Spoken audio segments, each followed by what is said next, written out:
Hello दोस्तों, आज की इस वीडियो में हम कक्षा 9वीं त्रैमासिक परीक्षा पेपर 2022-23 सामाजिक विज्ञान का त्रैमासिक परीक्षा पेपर देखने वाले हैं। यह जो पेपर है सेट बी का पेपर है, तो वीडियो के साथ अंत तक बने रहिए और चैनल पर नए हैं तो प्लीज़ चैनल को सब्सक्राइब कीजिए, साथ में नोटिफिकेशन बेल को भी दबाइए ताकि कोई भी वीडियो की नोटिफिकेशन आप तक सबसे पहले पहुंचे। तो चलिए वीडियो को स्टार्ट करते हैं। तो यदि आप 75 में से 75 अंक लाना चाहते हैं तो वीडियो को पूरा देखिए।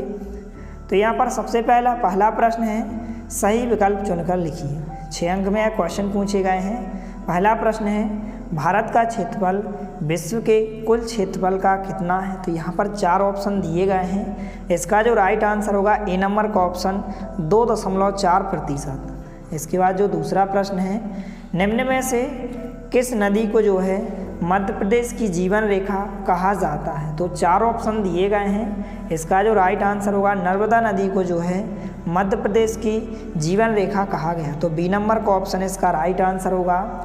इसके बाद जो तीसरा प्रश्न पूछा गया है, प्रथम विश्व युद्ध कब लड़ा गया था? तो 4 ऑप्शन दिए गए हैं। तो जो प्रथम विश्व युद्ध लड़ा गया था सन 1914 से 1919 तक लड़ा गया था, तो यहाँ पर सी नंबर का ऑप्शन इसका राइट आंसर होगा।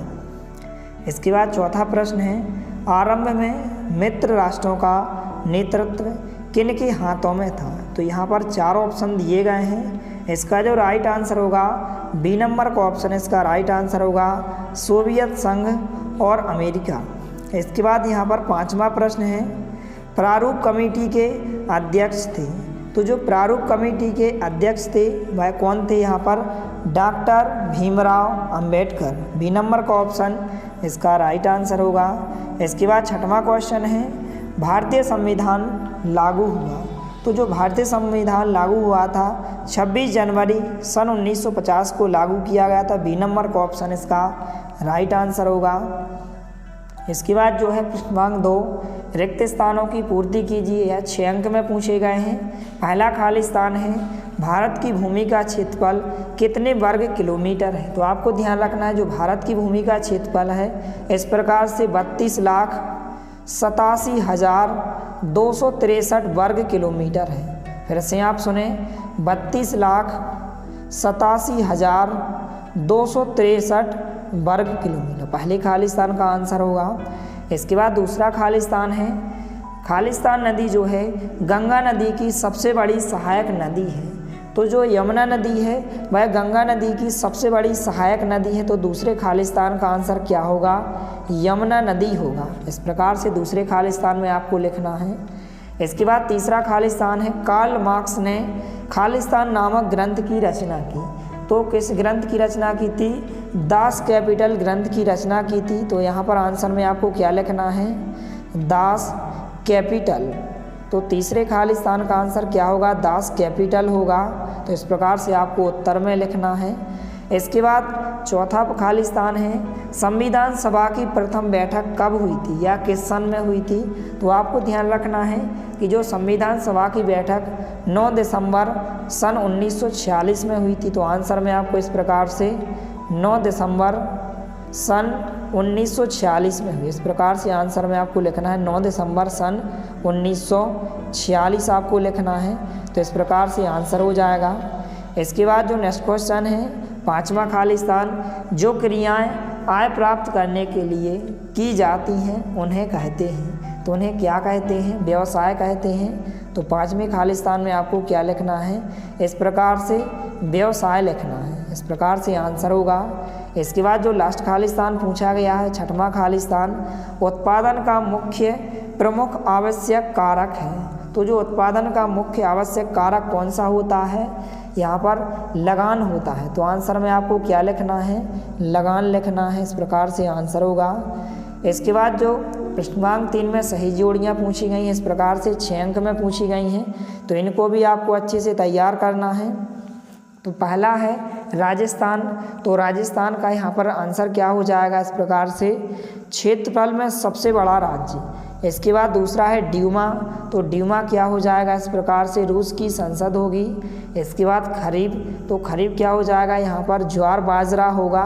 इसके बाद हरित क्रांति, तो उत्पादन में वृद्धि। इसके बाद डॉक्टर राजेंद्र प्रसाद, तो संविधान सभा के अध्यक्ष थे। और देश का सर्वोच्च कानून संविधान होता है, तो इस प्रकार से सही जोड़ियाँ हो जाएंगी। इसके बाद यहाँ पर प्रश्नांक 4 है, सत्य असत्य का चयन कीजिए। 6 अंक में यह पूछे गए हैं। पहला प्रश्न है, भारत के दक्षिण में हिंद महासागर स्थित है, तो यह कथन क्या होगा, सत्य होगा। तो पहले प्रश्न का आंसर क्या हो जाएगा, सत्य होगा। दूसरा प्रश्न है, भारतीय संविधान की प्रस्तावना संविधान की आत्मा है, तो यह कथन भी क्या हो जाएगा, सत्य हो जाएगा। तो दूसरा प्रश्न भी क्या होगा, सत्य होगा। तीसरा प्रश्न है, मतदान करने की आयु 18 वर्ष है, तो यह कथन भी क्या होगा, सत्य होगा। इसके बाद चौथा प्रश्न है, भूमि मानवकृत संसाधन है, तो यह कथन जो है, चौथा प्रश्न जो है क्या होगा, असत्य होगा। तो इस प्रकार से आपको सत्य असत्य में आंसर लिखना है।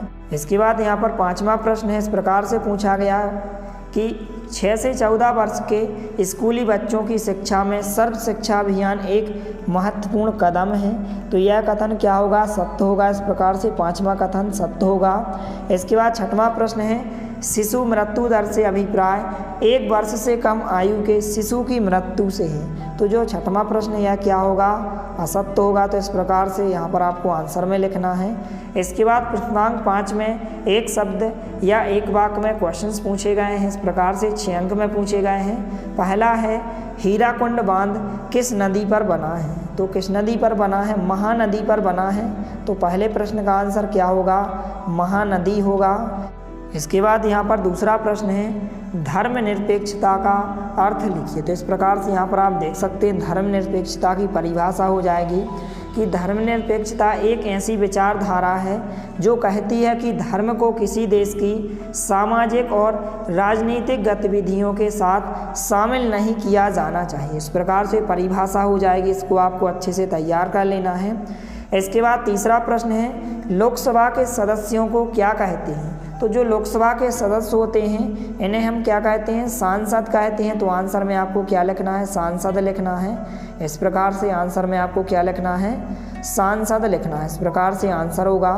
इसके बाद जो चौथा प्रश्न है, पालमपुर की एक गैर कृषि क्रिया का नाम लिखिए। तो क्या होता है ये गैर कृषि क्रिया, पशुपालन होती है। तो चौथे प्रश्न का आंसर क्या होगा, पशुपालन होगा। इसके बाद जो 5वां प्रश्न है, वयस्क मताधिकार क्या है, इसका हम आंसर देखने वाले हैं। तो यहाँ पर आप देख सकते हैं, इस प्रकार से प्रश्नांक 5 का उत्तर होगा कि हर एक वयस्क व्यक्ति जो 18 वर्ष से अधिक आयु का है उसको मतदान करने का अधिकार प्राप्त है। इसे ही क्या कहते हैं, वयस्क मताधिकार कहा जाता है। इस प्रकार से 5वें प्रश्न का आंसर होगा। इसके बाद जो 6वां प्रश्न पूछा गया है, भारत के स्थलीय पड़ोसी देशों की संख्या कितनी है, तो हम इसका आंसर देखने वाले हैं। इस प्रकार से चीन, पाकिस्तान, भूटान, नेपाल, म्यांमार और बांग्लादेश। तो इस प्रकार से इन सभी 5 प्रश्न जो आपको वस्तुनिष्ठ प्रश्न पूछे गए हैं इनको आपको अच्छे से तैयार कर लेना है। इसी प्रकार से आपको प्रश्नांक 6 से लेकर प्रश्नांक 23 तक के प्रश्न विथ आंसर के साथ उपलब्ध कराए जाएंगे। इसलिए आप हमारे चैनल को सब्सक्राइब कीजिए, साथ में नोटिफिकेशन बेल को भी दबाइए ताकि कोई भी वीडियो की नोटिफिकेशन आप तक सबसे पहले पहुंचे।